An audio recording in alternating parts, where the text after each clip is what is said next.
Hi everyone. Today on our plate we have Am I Actually the Strongest? Before we get started, let's address the elephant in the room, or should I say the giant wolf demon. If you know this anime and haven't really watched it, you know about that one out of the blue scene in episode 1 where Flay, the wolf demon, says, the stuff. It's up on screen right now and you could read it, but if it put you off the show, which TBH it should, don't worry. That's the only time anything like that happens in the show. Luckily. Anyways, in this video, we're going to find out if the show's actually bad or if it's kinda good. Spoilers, it's a bit of both. But before that, let's lay some groundwork with the synopsis. In the world of Am I Actually the Strongest, our protagonist's life takes an unexpected turn when he lays down in bed. Then he just gets reincarnated? Yeah. So they kind of just write it off as him dying, and I know it's a cliche at this point to have the protagonist die protecting someone, but give us a little bit more is all I'm saying. Oh well, instead of an untimely demise, our hero is isekai'd as the newborn Prince Reinhardt, the son of King Jilk and Queen Giselette. However, the goddess responsible for him makes a blunder. She grants our hero no elemental affinities and accidentally bestows upon him a magic level that's beyond the world's capability to measure. And seeing how their newborn has no magical affinities and a mana level of 2, his parents quickly decide to abandon him. Geez, that's almost as bad as Dr. Doofenshmirtz. Almost. I mean, we all know he had the most tragic anime backstory. For our protagonist, at least both his parents were there for his birth. Oh well, stranded in the forest, he discovers his affinity for barrier magic, a forgotten and immensely powerful form of magic that does indeed make him actually the strongest. He then encounters Flay, the wolf girl, and the aforementioned scene happens. Then he's found by Count Gold Zenfis, an upstanding noble who adopts him into his family, where he's finally given the name Haruto Zenfis, and our story begins. So, let's start off with our main character, Haruto. He's overpowered, or more accurately as the title puts it, actually the strongest. Despite his overpowered ways, he tries to hide it from others outside his family in order to maintain his goal. What is his goal, you may ask? Well, his goal is rather unique. Haruto aspires to maintain his status as a hikikomori, living the life of isolation and leisure. Every main character or show does need a good goal to reach, but I gotta say, this goal is worse than Rudius's from Mushoku Tensei. Anyways, yeah, if this was all he did in the show, it would just be nothing. I mean, seriously, who would watch a show about a shun loser doing shun things? Oh, would you look at that? Anyways, thanks to the next character, we're gonna be covering some, and say it with me now, character development happens. Not something you see in isekai much, but hey, we got it here, even if it's just a smidgen. So, who's this character who's able to forcefully throw Haruto out of his hikikomori ways? Well, it's his little sister and resident best girl of the show, Charlotte. She is the embodiment of a cute and caring little sister, who at first did think her brother was a weirdo. As I said before, Haruto really isn't willing to do much at all. With his goal of being a shun, I mean, why would you? Well, you would if the people you care about are endangered. So when Charlotte is in danger, Haruto jumps into action to save her. This then causes her to idolize him as a hero. And her tendencies of idolizing Haruto get turned up to the max after he introduces her to some anime, turning her into an utter weeb.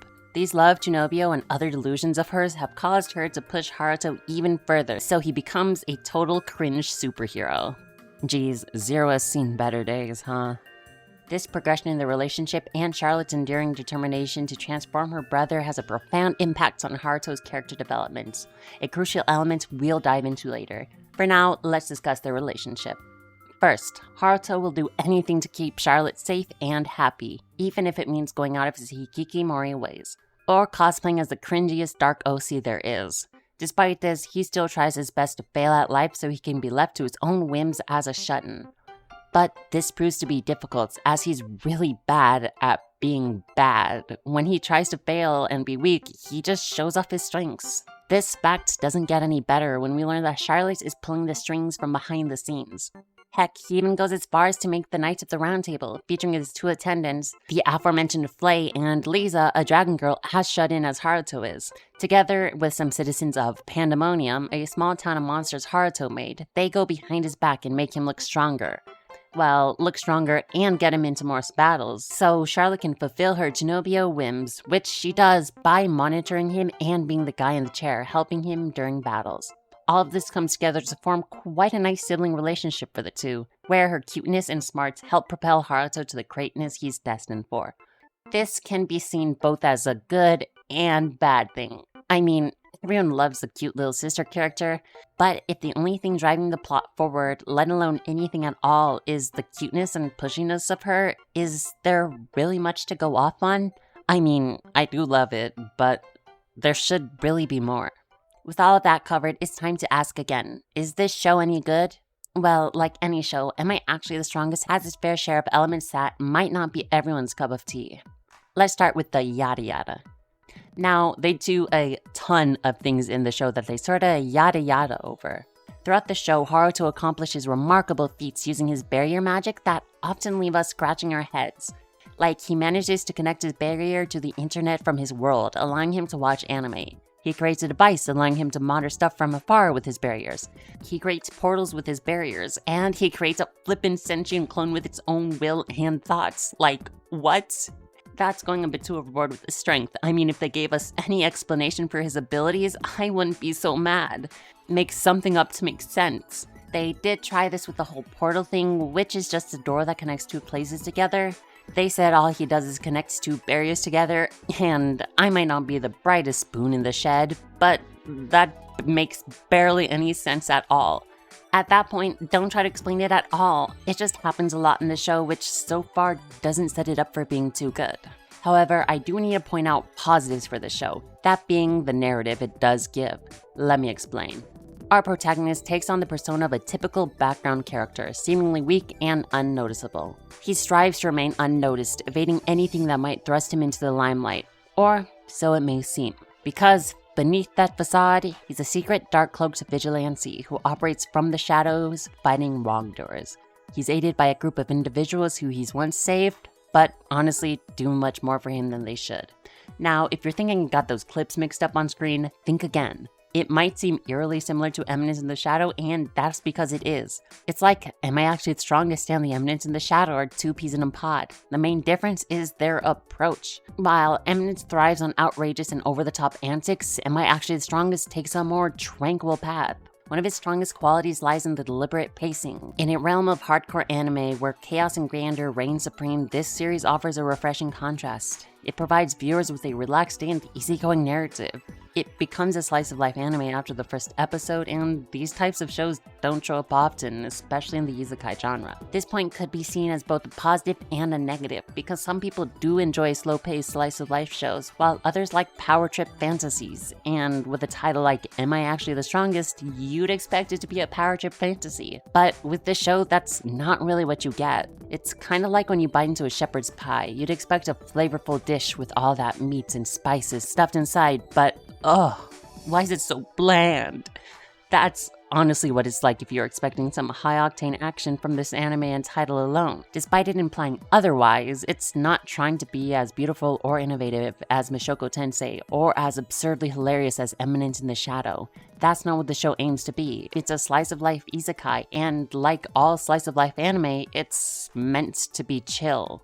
If you need evidence of that, look at this adorable ending and mid-roll art. That stuff is the definition of cute and cozy. In a way, the series shares some similarities to Mushoku Tensei. While it might not delve as deep into character growth, the theme is there. One of the main draws to Mushoku Tensei is the character growth. Rudius is a horrible person, but through the show he grows. For this show, Haruto is not a horrible person, but his goal of being a shun really isn't the best. But like in Mushoku Tensei, he grows. It's like a Mushoku Tensei Light, where the character growth isn't as profound, but it still follows the trajectory of personal development through relationships. This show isn't that strong or flashy, but it's not meant to be. Many isekai are just power trip fantasies where the character does OP things, or the character is weak in an OP world, but this anime says booey to both of those ideas. And instead, it aims to be a slow slice-of-life anime, where Haruto is less like a problem, but more like the caretaker of the group. Where he takes care of Charlotte and actually acts like a big brother, teaching her new things, helping her, protecting her, just being there for her. He takes care of Flay by reining her in and giving her a purpose in life. He helps Liza by giving her a place to stay and protection. He helps Eurysfilia by being her first friend. He doesn't act like a bratty teenager, but takes care of the peeps he cares about. And in doing so, it's a slow life, where in the end, he enjoys being with everyone, even though at first he thinks it's a hassle. So that's the point the show is going for. Even though relationships seem like a hassle and it would be way easier to be a hikikomori shut-in, having meaningful relationships is actually quite amazing. The character arc of Haruto isn't about ascending to godlike power. It's about recognizing the strength that comes from nurturing bonds with those around him. It's an exploration of the tranquility and fulfillment found in the slow, everyday moments. This is where the heart of the show truly shines. In a world where strength isn't measured in magical powers, but in the love, supports, and laughter shared among friends and family. Now, this show might not be for everyone. Some people do like overpowered fantasy trips, and that's okay. This show is not for those people. It's for people who want to see someone grow through their life and learn about how nice it is to have people to care about and for them. So, to answer the question at the beginning of the video, is this show actually bad or if it's kind of good? Like I said way back when, it's kind of both. It's not a show that everyone will like, just like the season 2 Mushoku Tensei, but that doesn't mean you can't look at the merits of the show itself either. I mean, it's a slow burner, filled with cringy action, and bad plot devices. So looking at it bare bones, it's not good. At all. And I might be looking too deep into trash anime, but if you break past the surface and look just a bit deeper, you might see that it's not rotten to the core. That's all the time we have for this one, and so I'm Aya and Alloy, and bye-bye.